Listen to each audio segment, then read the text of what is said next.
Welcome to the S.O.A.P video series from Oak Tree Community Church in South Bend, Indiana.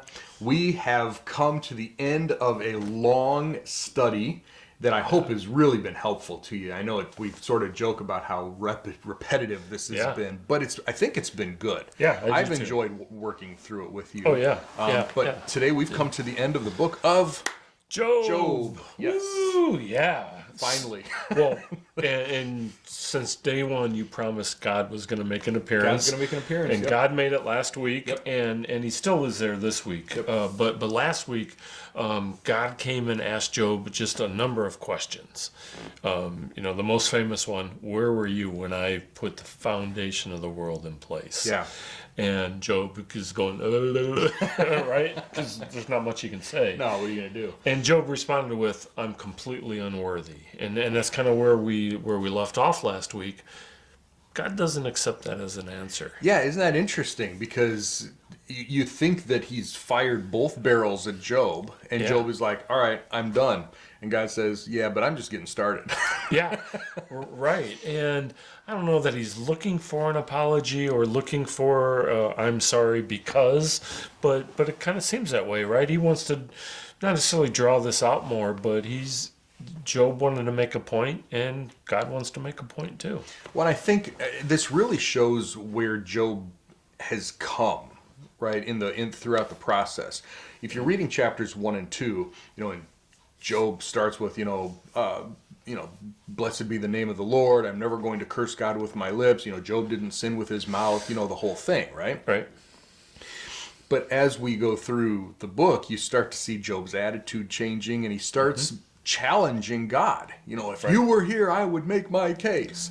Well, so God shows up. He says, "All right, buddy, spit it out. Yep. You want to go? You want to go head to head with me?" Yep. And Job says, "I'm completely unworthy," and God's like, "No, We are not done with this. You called me into this. Yeah. Now we're gonna have it. We're gonna have it." Yeah. So this week is more of God talking, and then at the very end, almost what happens next, right? So it's an update on what happened to Job afterwards. Yeah.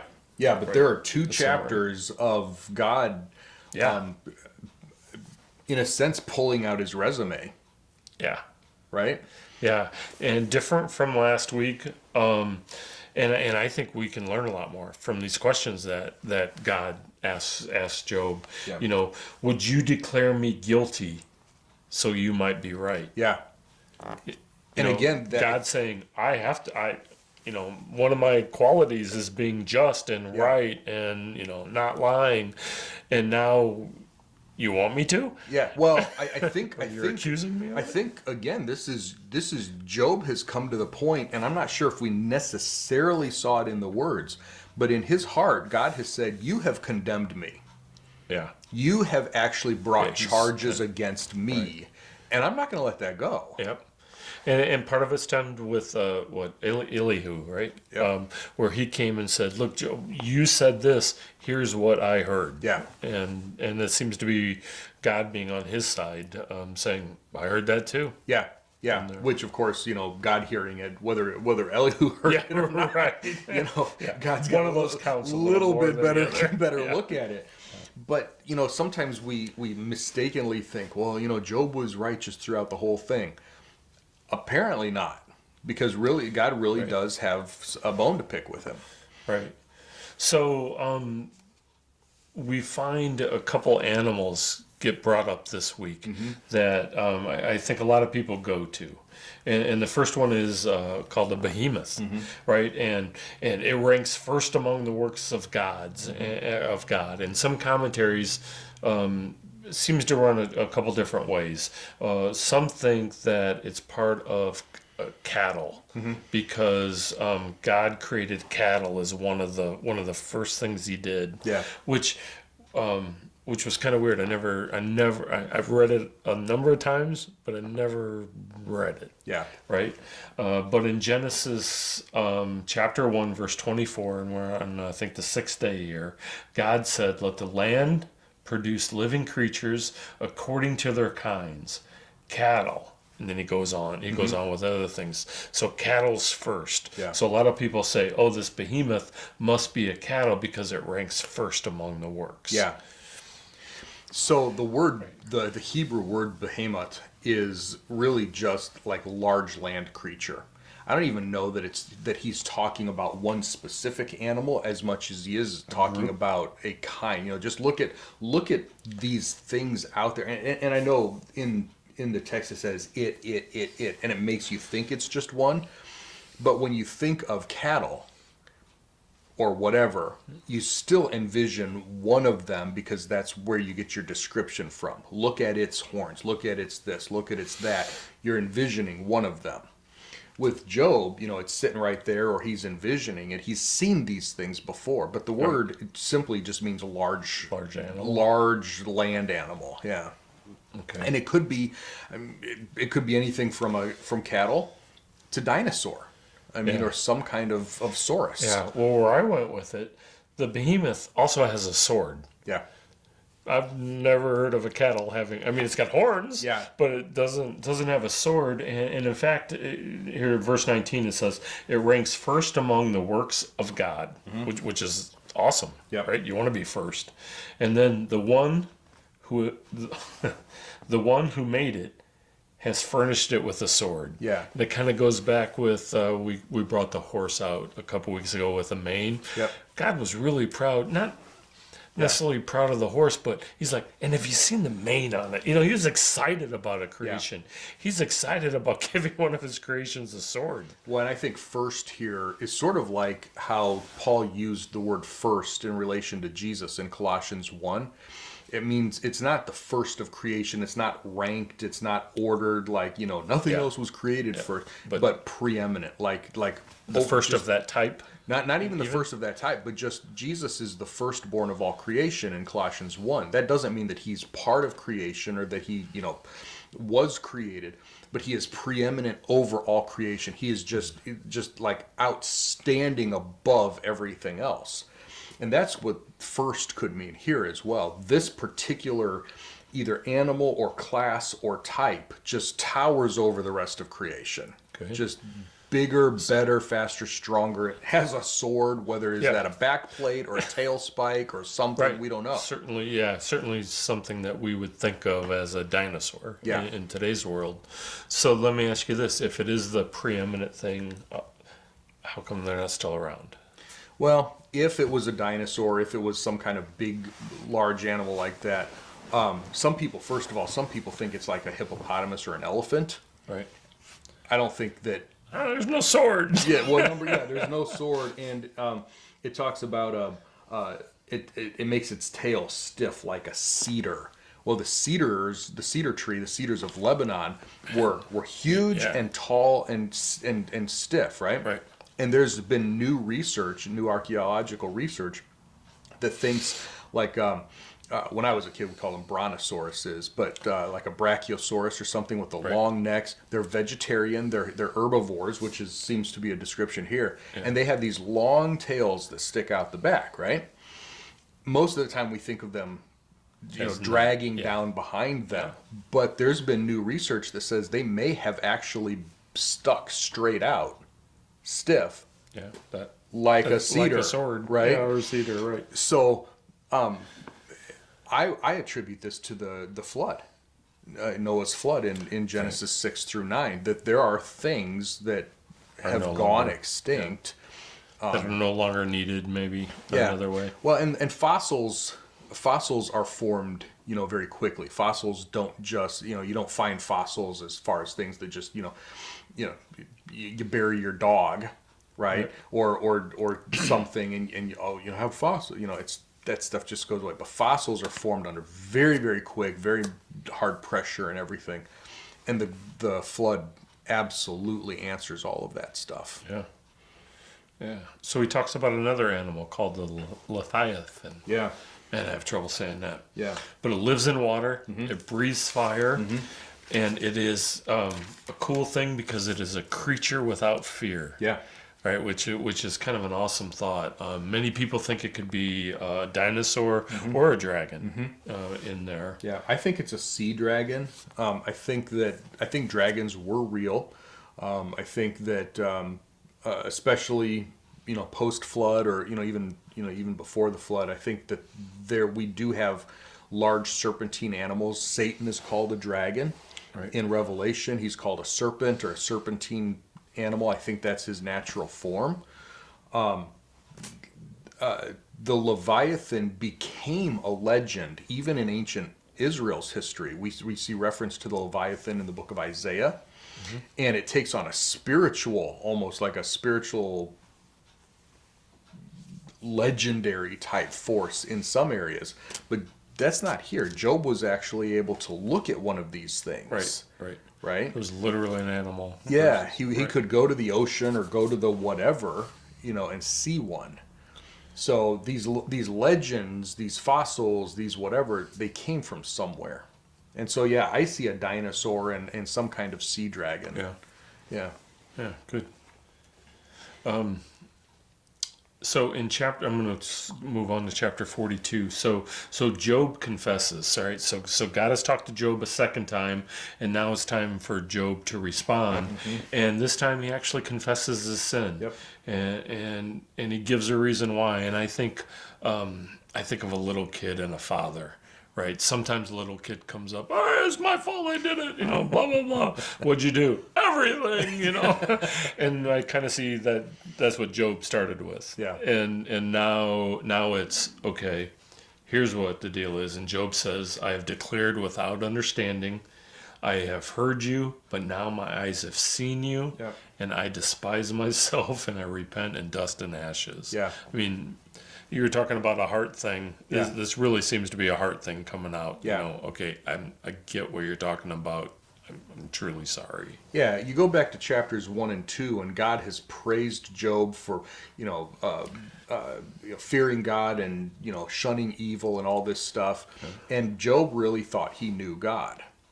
But then he goes through this, and of course, so did the other guys. Yeah. But then he goes through this thing, this problem in his life, and God shows up and says, listen, you don't really know what's going on, and you've spoken out of turn. And I think this is a great example of, we use the word confession, confession of sin or whatever, but what confession really is acknowledgement that you're right and I'm wrong. There is the concept of repentance is this change of mindset. This is what I thought, but now I acknowledge that I've been wrong. Right? And that's what Job, he's back to where he was before, but better. Yeah, so a couple days ago it was, I demand my courtroom session with God, and now it's, I'm embarrassed for even thinking that. I was due that and wanted that. I've spoken out of turn. I spoke without knowledge. I really did not have a clue what I was talking about. I should have just sat here and stayed quiet. Yeah. Yep. Yeah, so Job is returned to grace. Actually. Yeah, exactly. And now God turns his eyes to somebody else. Right? He talks to Eliphaz. Yeah. And Eliphaz is one of the three original guys. And apparently apparently he was the leader. Yeah. He was the first one to speak each way. time, and now he's the one who shows up here. Yeah, and God speaks harshly to him. Yeah. And he doesn't say anything about the other two, and he doesn't talk about Elihu at all either. Well, he doesn't speak to the other two, but he says you and your two friends. True, right? True, but he is talking to he's talking to Eliphaz about the three of them. But you're right, Elihu, this fourth guy, doesn't show up again. Yeah, which is interesting because in my mind, he was the closest one to quote getting it right. If there was something to get right here. Yep. So with with Eliphaz and the other two, God says, "Look, you need to put up a burnt offering. Yeah. And you're not qualified to do it. I'm not accepting it. You need to work through Job." Yeah. So Job ends up being the priest for these three guys. Yeah. How cool is that? But let's not miss, and we both said it now a couple of times, but let's not miss, God spoke to Eliphaz. Yeah. So that connects us back again. We've been talking about when did this happen, right? So there's another connection that we've asked, how did they know this stuff about God? God was still speaking to people Right. at this time period. Yeah, So very we're good thinking, point. maybe still right around Abram's time period. And there's one more thing that's going to come up that I think links us to Abraham's time. But we sort of blow over, and God said to Eliphaz, "You do this and this and this." Let's not miss. God said to Eliphaz. Yeah, he he talked to heard him. God directly. Yeah. So God restored what Job had lost, and he doubled what he had before. Job's relatives came back. He got more sheep, camels, Well, yeah, oxen, when you win the lottery, donkeys. your relatives come back. That is exactly true. Sorry about that. Yeah, no, it's very true. And if you look at the numbers of the sheep, camel, oxen, and donkeys in chapter 1 and the other chapter, right, it's double. Yeah, everything exactly doubled. The numbers are exactly so. Yeah. So I came back with not his kids, right, because he got a new set of 7 sons and 3 daughters, and you had a great reasoning. Well, he had 7 sons and 3 daughters before. 10 kids are dead, but so are the rest of his animals. So the animals are now doubled, but he only got 10 more kids. Right. Except humans are in eternity, so now he does have double the kids. He has twice as many sons and twice as many daughters as he had before. Yeah, a cool thing that he had so much that he could offer his daughters an inheritance too, right? So usually it's the first kid gets a double amount, everybody else splits the rest. Now it's we got enough. Let's throw the daughters in there. Well, not only that, but in a lot of patriarchal societies, daughters would not get an inheritance at all. Right? That's None. what I mean. Yeah. So it would only be the 7 sons, and the daughters would be married off, and they would get into the new family's wealth. They actually had money coming with them. Yeah, kind of a cool thing. Yep. And they were beautiful. There was no one as beautiful as Job's daughter. I love that little. It's an unnecessary detail, and yet it's sort of cool that it's in there, right? Yep. So I think where you were going to is Job also had a long life. Yeah. Right. So he lived 140 years and saw his children to the 4th generation. Well, he lived 140 years after all of this stuff happened. Right. So before this happened, he had 10 grown children.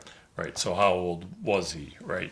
Yeah, we don't know how old he was back then, right? But, yeah. So 50 now or 60, he's got now he's 4 generations after all this stuff. So you've got to put him at least 200 years old, which seems to be a little long for this time, right? Because it seems like he was Abraham. extra, like maybe he lived extra long for the people in his time. Yep. So again, Abraham died at 175 years. So if Job was 200 years and maybe he was a little bit after Abraham, that would fit. Still living a long time, but 200 is a little more than normal. Well, at the end of Job, it said, "And so Job died old and full of days." Yep. Which is a great way to end. Okay, so we've been on this forever, right? Yeah. I'm always glad to be done with books, by the way. But it's been good. Yeah, no, definitely. I don't want to go back to the beginning and do a recap. No. But what we do want to do is, what's our takeaway?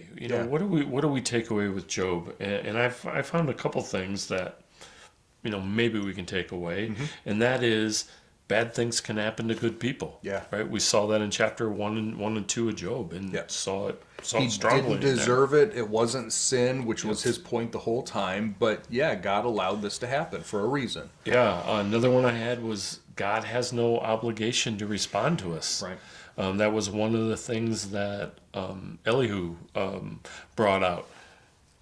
God never said he's going to respond to everyone. Right. Why would you think that? Right. I think God takes pride in his creation. I keep going back to the mane on the horses, but he's proud, and he should be. Yeah. Right? I mean, there's some cool things there. Yeah. God is all powerful and full of wisdom, and he wants us to know about him. Yeah. So we can know him, know him better, so we can love him more. Yep. Right. Yep. Right. And then you had a good one. And I think one that just sort of fits in with what those takeaways that you had, just sort of wraps it all up, is that whether it's the good stuff, it's the bad stuff, it's Satan who was an agent in this, the whole thing. ultimately God is going to find a way to bring glory to himself, even in his rule over creation, in his rule over Satan, in his working in our lives and people's lives. Ultimately, it's going to come back to God's glory. Right. And that's the purpose of everything. God's glory, our growth, and that's exactly what we see in the book of Job. Yeah, great. Great So, place to end. Yeah. I hope you found it helpful. We've said that many times over these past several weeks. I hope you found it helpful. If you have, please let us know. And feel free to share this with other people that you think can find it helpful. Next time we'll be back with a brand new book, and we will see you then. Bye, everybody.